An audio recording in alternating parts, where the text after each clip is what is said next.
My neighbors didn't like the color of my house, so I destroyed theirs. Now, every house on the block is at risk.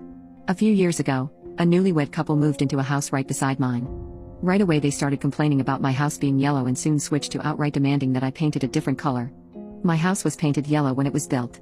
I also liked the color, and since there was no bylaw against it or anything, I told them I would not be changing it. They were furious. The following few weeks, they resorted to various methods to get their way. First, they called the police and reported me to the city. Both told them to find something better to do with their worthless lives since I hadn't done anything wrong and there was nothing they could do.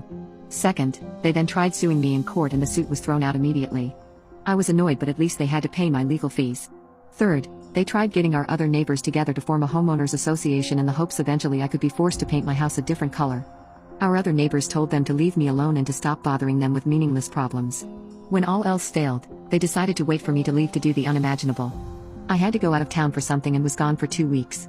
When I got back, my house was painted gray. I actually almost drove past it because I was so used to my yellow house.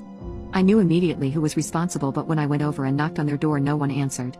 The couple had figured out that I was away and not just at work when they saw my neighbors collecting my mail for me. One of my other neighbors came over and showed me the pictures that he took of the painting company while they were setting up and doing the work. He said he and another neighbor called the police, but the painting company had a valid work order and had been paid, so the police couldn't do anything. He also told the painting company about it, but because they were paid to do the work, they said they had to do it to avoid being sued. I called the painting company to get a copy of the work order, and it was in the name of a Ms. Jane Smith and was paid for in cash.